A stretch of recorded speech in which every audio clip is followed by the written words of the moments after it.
the pickled tongue? It's very good. Just think of it as roast beef. Think of it as roast beef. Mario can do a wheelie on this thing. You want to turn around so we can look at the folks?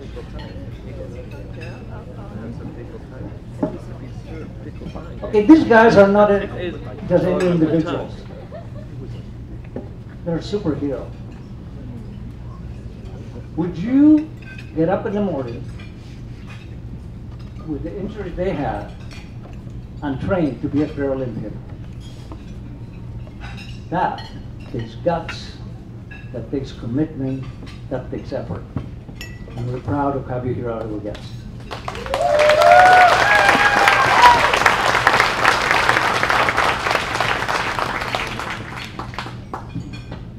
So now comes the tough part. I'm going to ask you questions.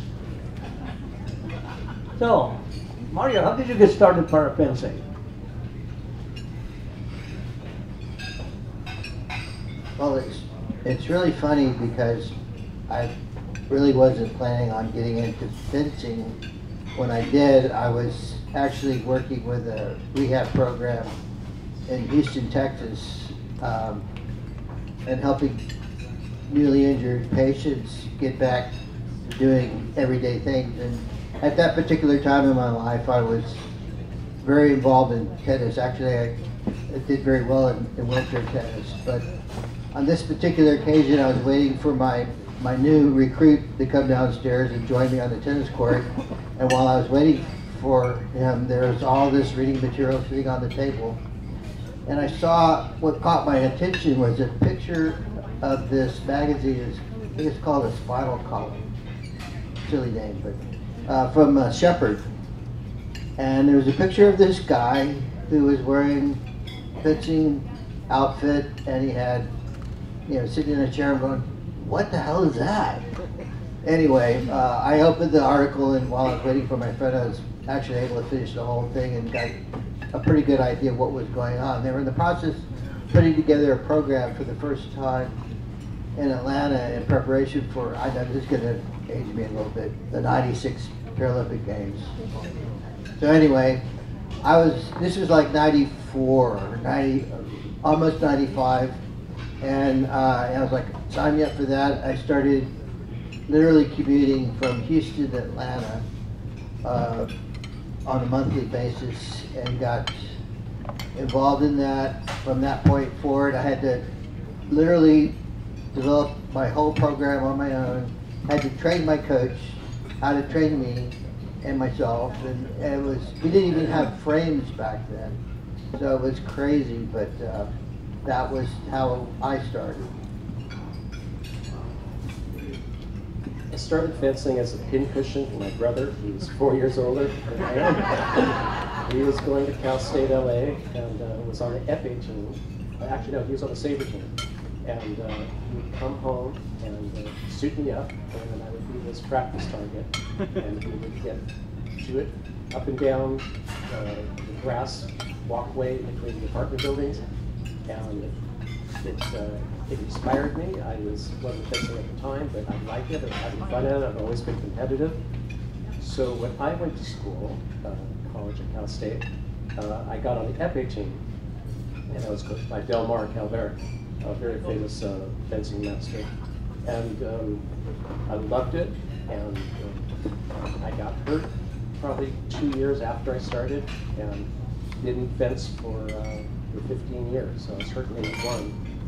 I saw my brother had brought back an article that there was wheelchair fencing in Salt Lake City, at the Salt Lake City tournament. I got back into it in '96, tried to make the team for Atlanta, and missed it by a couple hundred points, but since then made the World Championship team in '98, and then Sydney in 2000, and just going from there. I didn't fence that day, I fenced foil and saber because they're right-of-way weapons, but that's how I got introduced to the sport, and I just loved it ever since.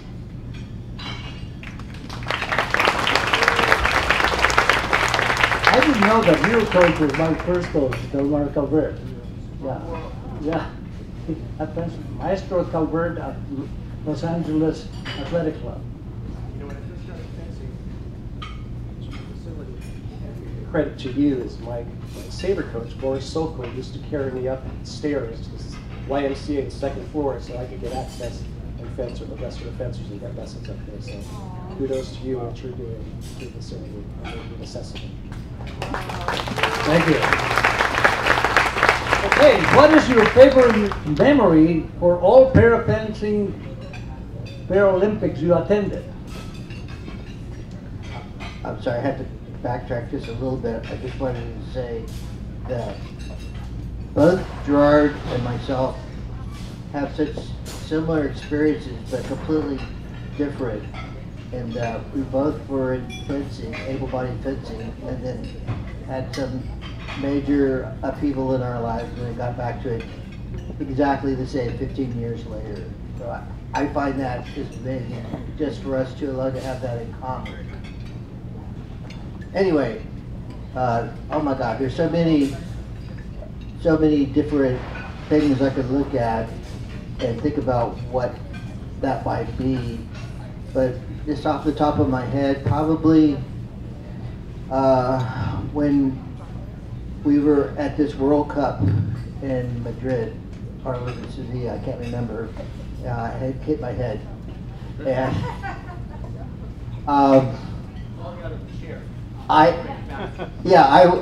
we were in this competition, and there's this one, I know this is hard to believe, but occasionally some of the referees aren't totally on the up and up. And this guy was like headed out for me. I knew that. But anyway, I was fencing, I don't even remember who it was, but I was moving back and forth and trying to give him my best shots and avoid getting hit. And then somehow or another I managed to pull myself back so hard that I literally did a backflip off of my chair and landed on my head. I've done some diving and I've done other crazy stunts as well, and I knew to tuck my chin in at least.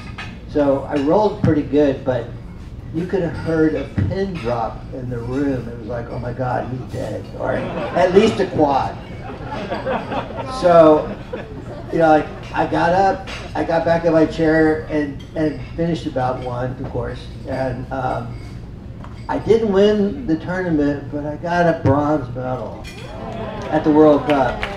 And it was my birthday, so it was like, what a better birthday present I could have got, I don't know, but that was just, and to be with all my friends and family, Gerard, our coach, and other members of our group that aren't here with us today, but that was the best birthday I've ever had.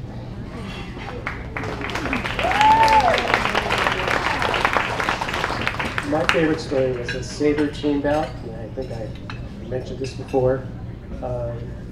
First down, it was a team event where we were down, we were getting beaten pretty bad, we were facing elimination. The team event was 4 of us, usually 3 A's and a B or a combination, but we were short-headed, there were only 3 of us, and Mario, myself, and another teammate were down considerably to the Kuwaiti team.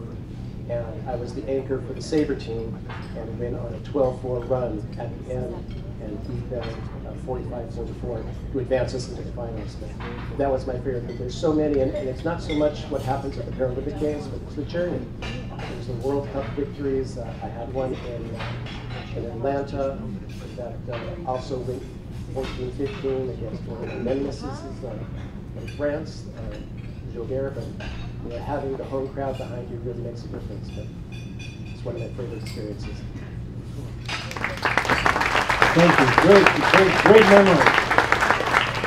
Okay, here comes the tricky question. If you had a program available to you like the one that we have here at Kern Athletic Fencing Foundation, how would that have helped you in your para-fencing journey? It's kind of like, oh my God, are you kidding me?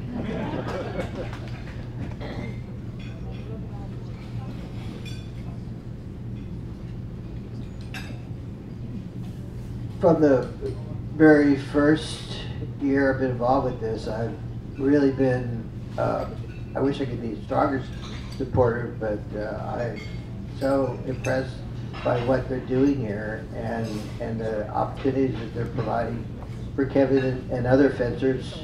And you know, just the interaction between able-bodied fencers and para-fencers is amazing in and of itself. But it really means the world to have a program that supports you across all the things that you need in order to make this happen. You know, it literally takes a village to propel an athlete forward and to be able to do what we're able to do.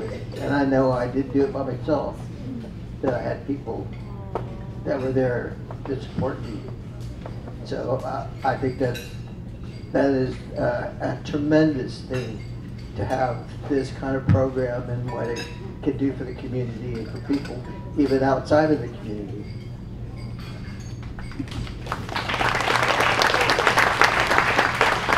When we started fencing, we didn't have frames. We had parents holding the wheels so we didn't move. They had like masks on so they didn't get hit. And so having a program like this just opens up a new world to any new athlete. And just knowing that they can come and get the support that's needed, because it's not easier with the equipment, with the lessons, with the travel.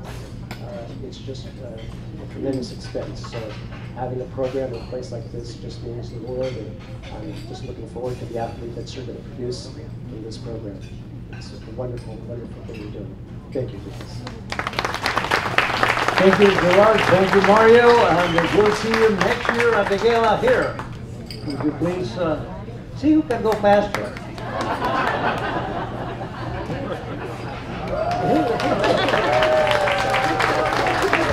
And here's Liz. But don't forget, if you have a friend or an enemy